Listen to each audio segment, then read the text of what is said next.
The NBA Dunk Contest is the crowning achievement of NBA All-Star Weekend.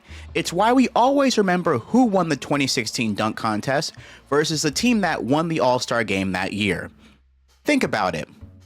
Who won the 2016 All-Star Game that year?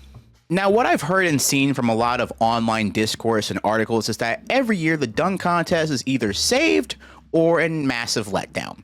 But why do we think this now? Why do we closely examine this 1 hour of NBA activity every year with such a close eye?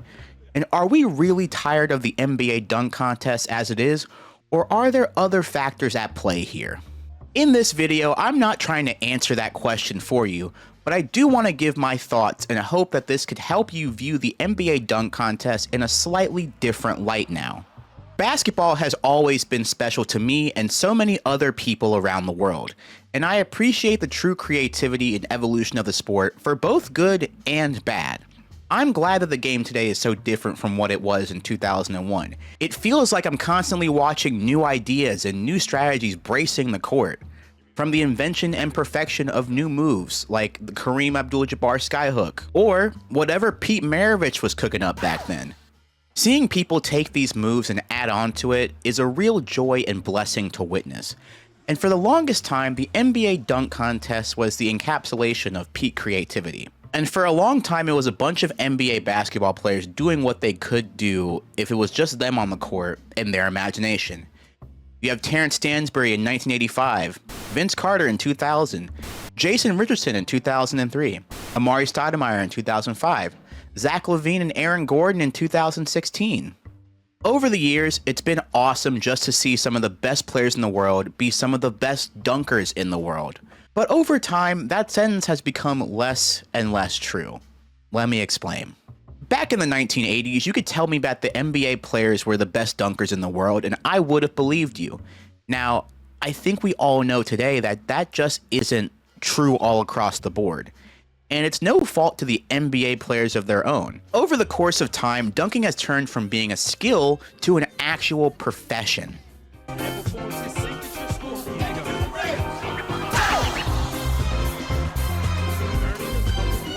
From the street ball era, you had and one dunkers like Helicopter, and the Air up there, who once did a dunk so fire that it landed him on SportsCenter. And that was in like 2006. We're decades removed from that now. Professional dunkers have been dominating the internet for a while now, and their influence is seen all throughout these recent dunk contests. This isn't always the case, but there are definitely some dunks that I see in the contests and go, well, Kenny Dobbs did that dunk in 2011, but then all of my friends look at me and say, Kofie, what are you talking about? In fact, there's a Ball is Life video from 2013 that showcases 27 dunks that, at the point, hadn't been seen in the dunk contest before. Take a look through these after this video. You may recognize some of them. There's also a Dunkademics video that showcases 100 dunks that, at that point, had never been done before in the contest. I have a feeling that you'll watch some of these videos and understand what I'm getting at here. NBA players nowadays do not have the time that these guys do to stay in a dunk lab and try to press the limits of creativity anymore, versus the dunkers that do crazy numbers on social media and even TV shows. They do this for a living. Yeah, TNT has done not one, but 2 dunk contest shows. There was a show called The Dunk King in 2016, and then another one called Dunkman. Both of these shows had some stellar contestants and some stellar dunks that would have won NBA dunk contests. Well, except for 2016, of course. Do you remember who had the best dunk that weekend? No. If you said any of the contestants, you still might not be correct. The day after the contest, in the middle of the break in the All-Star game, Jordan Kilgannon did what is now known as his signature scorpion dunk. In jeans. He did this in jeans. And you know you've done a crazy dunk when you have Dwayne Wade and DeMar DeRozan in absolute shock. Aaron Gordon's under the legs dunk he did in that contest was done by Kenny Dobbs at least 3 years earlier. And this isn't about Aaron Gordon taking inspiration from a YouTube channel that he grew up watching, but just the fact that NBA players can take inspiration from some of the best professional dunkers in the world.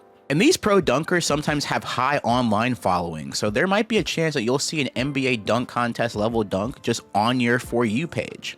So while NBA players are making NBA highlights and podcast clips for you for your For You page and algorithm, these professional dunkers are sharing their new attempts, experiments, discoveries, and also probably a podcast if I'm being, I don't know, everyone has one except me.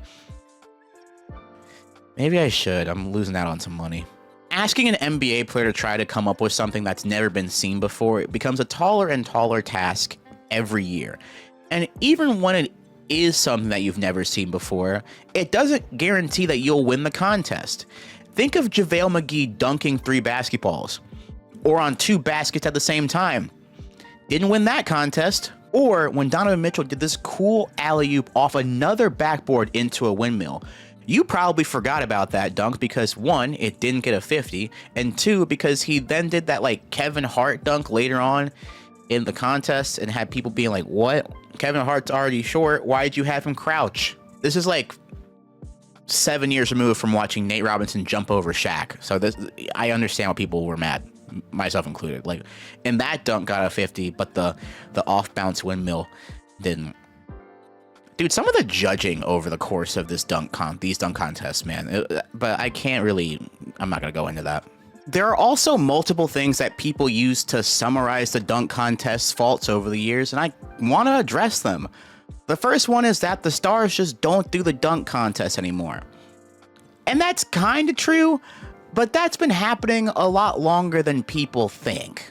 The last time stars were constantly peppered across a dunk contest was honestly the 80s and 90s. In 1990, you had Dominique Wilkins, Shawn Kemp, and Scottie Pippen involved, but a lot of star dunk contest participants we're thinking of did the dunk contest early in their career. Michael Jordan's last dunk contest was in 1988. That was his 4th season. Vince Carter in 2000, that was his 2nd year in the league.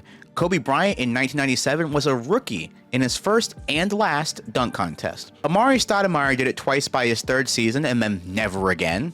And DeMar DeRozan was done with it by his 2nd season in the league. For a long time, the dunk contest hasn't been where stars gather to do it, but rather a place where young emerging stars can potentially become a household name at the end of the contest.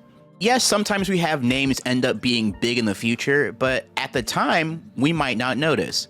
Zach LaVine won his first dunk contest in 2015, but do you remember that Giannis was there the same year? Paul George has done it twice, but you probably didn't notice him the first time when he was averaging 12 points per game. And then the second time was a really weird format that I've talked about extensively in other videos.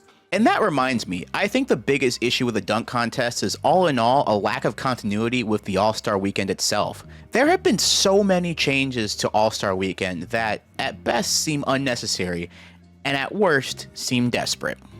And yes, change happens. It's a normal thing. We had the dunk wheel in 2002 that did not last long, but there have been so many other changes, rapid changes, that happen over a period of time. For example, after the 2006 dunk contest where Nate Robinson took about 2,000 attempts, they added a 2-minute clock. The very next contest.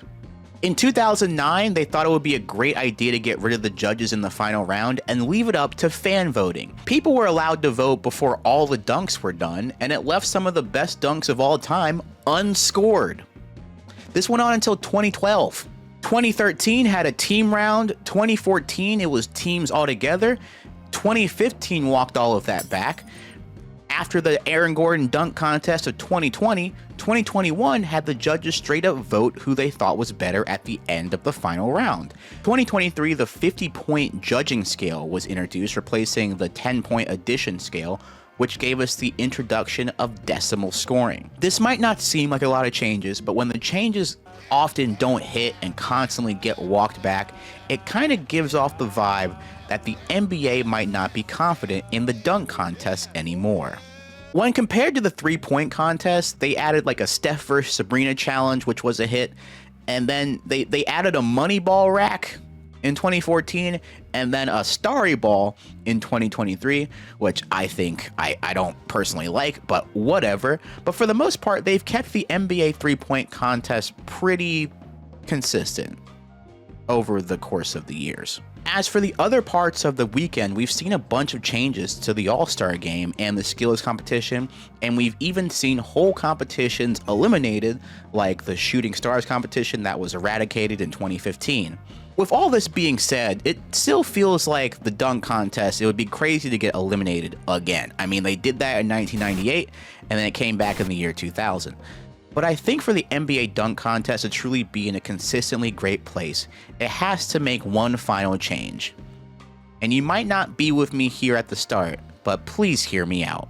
Allow the dunk contest to have more than just NBA players involved. And before you go, Kofie, that's a wild take. Is it? Because let's look back over at Mac McClung. At the time that I make this video, Mac McClung has won 3 dunk contests. He's played in 100+ G League games over the course of his career. At the time I make this video, he's played in 9 NBA games total. He's out here dropping buckets in the G League too, man. He won G League MVP in 2023-2024. But wouldn't it have been cooler this entire time if he would have been the designated G League representative for the dunk contest? I think it would have been. What if it was NBA versus G League and the G Leaguer was showing the NBA players how to really win a dunk contest? McClung even won the 2024 dunk contest wearing the Osceola Magic, the G League affiliate team's jersey, not the Orlando Magic jersey. Let's say you had a 6-person field of NBA players, G League players, and professional dunkers. Maybe there's an NBA player out there that gets a fire lit under them for representing the league itself.